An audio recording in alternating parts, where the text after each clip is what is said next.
Lord, everybody. Good morning, good morning, good morning. Welcome back to another Good Morning Grief Devotion. It's your boy, Pastor Corey Allen Duncan, Senior. Grateful, thankful for this time, for this opportunity to come together to lead you in a very special way in today's Good Morning Grief Devotion. Y'all already know this is the daily grief devotion that is strategically designed to help you to navigate through your grief one day at a time. What is grief? I'm so glad you asked. Grief, my brothers and my sisters, it is the natural, normal, necessary response to loss, change, and transition that results in the expressions of feelings and emotions. Grief is what you feel on the inside. Mourning is how you reveal it on the outside. Therefore, we don't suppress it, but we express it. We don't ignore it, but we explore it. We don't conceal it, but we reveal it. We don't lock it up. We let it out. That's why we shout good morning, because morning is indeed a good thing. And I'm so glad that you're here with us on today as we lead in a very special way in today's Good Morning Grief Devotion. Today is day 300. We may have talked a little bit about this before. There are so many different types of grief. I'm going to have to do just a whole session on the different. I may do that now. We may start today, and then as we progress, deal with the different types of grief. But one type of grief that I know I mentioned, I maybe have talked about before, we're going to talk about today, and that is disenfranchised grief. Disenfranchised grief. The Bible says the Lord is close to the brokenhearted, save those who are crushed in spirit. We're going to talk about disenfranchised grief. Some griefs are public. They are acknowledged, honored, and surrounded by support. Others are silent, unseen, or even dismissed. All grief is not created equal. There are some grief that people will support, people will acknowledge, people will get behind you. There is some grief. It's not public, it's private, it's unseen, and people don't even acknowledge, right? Remember, grief is loss, change, and transition. Any loss, change, and transition. And for some reason, there are people want to kind of size up your loss, change, and transition as if it has to go past their desk and they got to approve whether it's worthy for you to feel what you feel regarding the loss, change, and transition. Because some grief, people will be like, what you crying over that for? We're going to talk about it. You may be mourning someone society says you shouldn't. An ex-partner, a secret love, an estranged parent, or a relationship that never fully became what you hoped.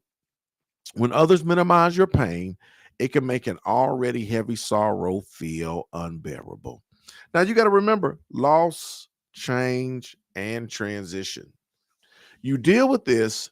There are situations and circumstances, there are people, there are things that you may lose, things that may change, transitions that other people, they won't understand. They'll say, and I've had this happen, that's their ex. What they crying over them for, right? It's like, it's not like you're no longer in love with that individual, but you got history with that individual, right? There was minutes, moments, all of this stuff. And now that they've gone, now that they transitioned, you start to process, right? Just your connection, your time, this, that, and the other. And remember, it's the natural, normal, necessary response to loss, change, and transition. But people they will shade you. They will come against you for an ex-partner, right? I've seen this even when it comes to marriages, right? Somebody, you're married and a spouse dies and you go get remarried, or eventually you get remarried, or you're dating, or eventually you get remarried. And I've seen it both ways. I've seen it where people create zero space for you to, like, you was just with somebody for 10, 15, 20 years, right? And they create zero space for you to have anything regarding somebody that you spent, time with, right? I've seen it the other way too. I've seen spouses that were very supportive in the grief of who they're with regarding an ex-spouse that has passed away. I've seen, and I mean, it's absolutely beautiful. They give them time and space. They understand dates and when stuff come, when things come up. but it happens. And I think it's important for y'all to know and understand, especially in that situation when it comes to spouses, this, that, and the other. And moving forward, you want to get somebody that is grief literate, somebody who has grief awareness, somebody who's not going to make things hard and complicated, but they understand the dynamics of grief and they are there to kind of help you to navigate through them yourself. This is so very important. Everybody's not going to understand, everybody's not going to be there, but it's important, especially when it comes to this, that you get somebody who has some type of grief awareness, right? So we're talking about an ex-spouse, ex-partner, secret love. Secret lovers. Y'all got to remember loss, change, and transition, right? The natural, normal, necessary response to loss, change, and transition. Secret love and a estranged parent.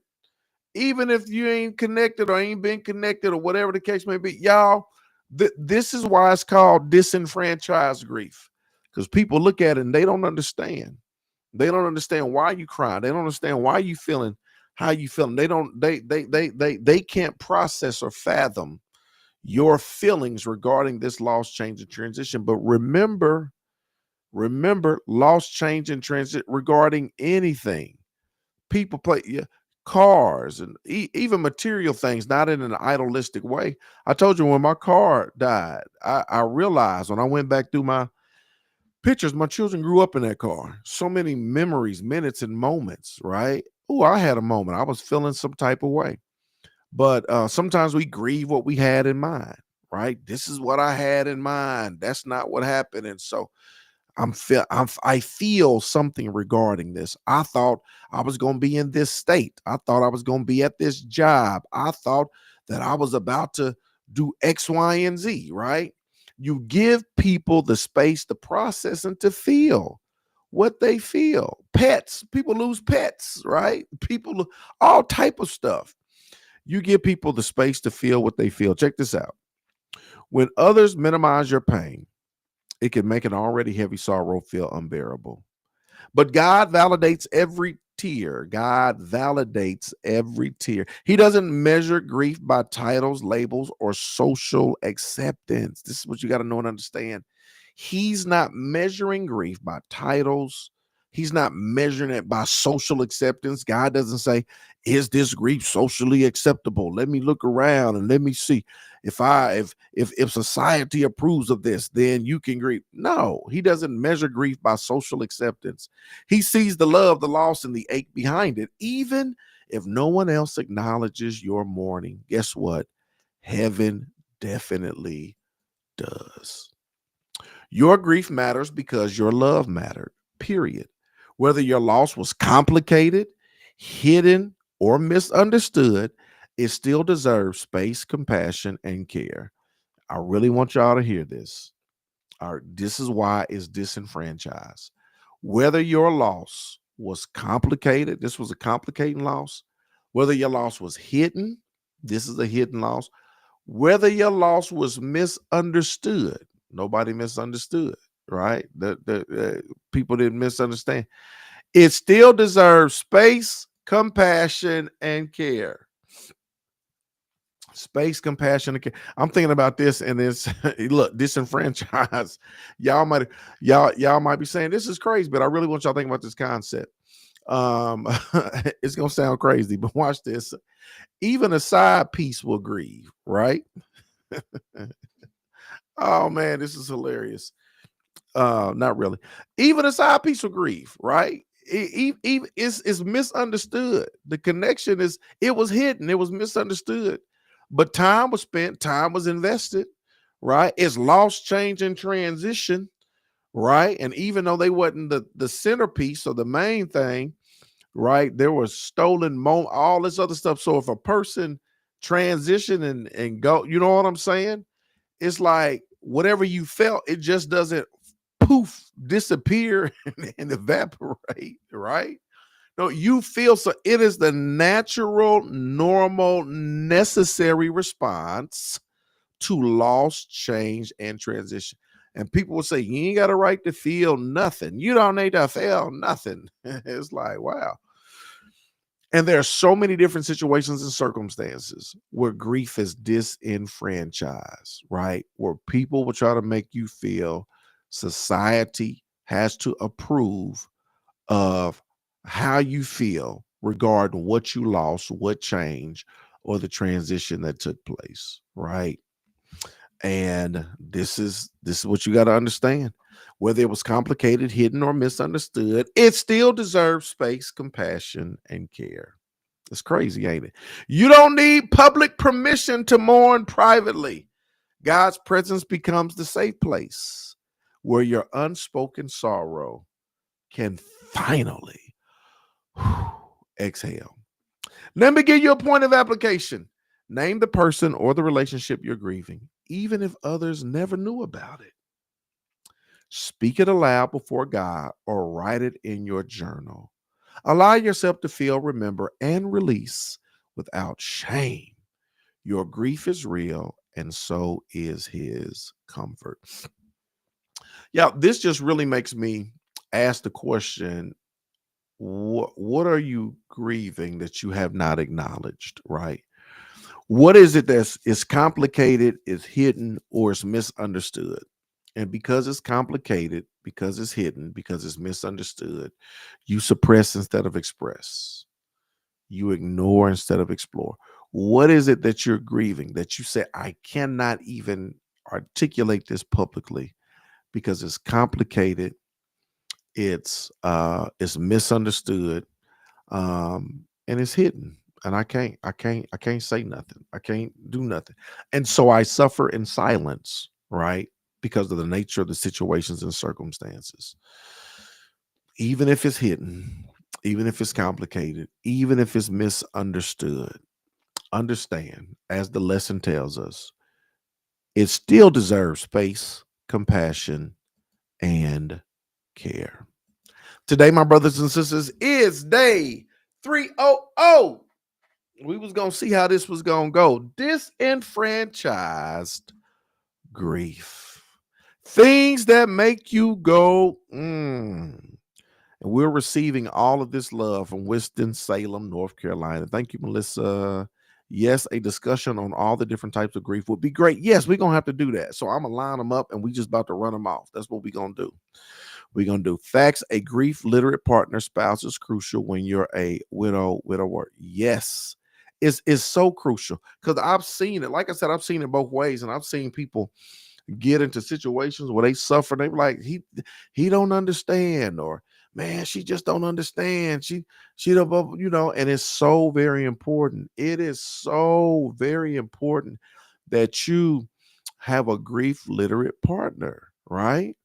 Spouse is crucial when you're a widow. They got to understand you just spent 5, 10, 15, 20, 25 years with somebody you got history with, and you're processing their stuff, you moving on, and people just, I'm supposed to be the only one. They gone. I'm supposed to be the only one. As if, as if like all of that stuff just evaporates and disappears. So for those of you who or in that particular situation, make sure whoever you are considering, they have some type of grief awareness, right? Because if you don't, it's gonna be hell. And I'm just telling you now. Absolutely. We are praying for Jamaica, praying for Jamaica. Thank you for the message. I'm grieving the fact as a federal worker that uncertainty is weighing on my heart. Thank you for allowing me to feel the unexpected transition. Absolutely. This is what I'm talking about. That's loss, change, and transition, right? Uncertainty, there's ambiguity. I don't know what tomorrow holds. I don't know what's going to happen. So it's navigating through that entire process, right? The fear of the unknown, right? What you had in mind, all of that's grief, and all of that must be processed. You get permission to feel what you feel, right? And that's so very important. I tuned in on time. Amen. I'm so glad that you did, Marilyn Johnson. We are here every single day at 8 a.m. Eastern Standard Time. And yeah, we're here providing you a little grief support, right? Grief support as you navigate through your grief. And thankful for the opportunity to be able to lead you all. So I appreciate it. Love y'all with the love of the Lord. I'm going to see y'all tomorrow, same time, same place for another Good Morning Grief devotion. Good morning.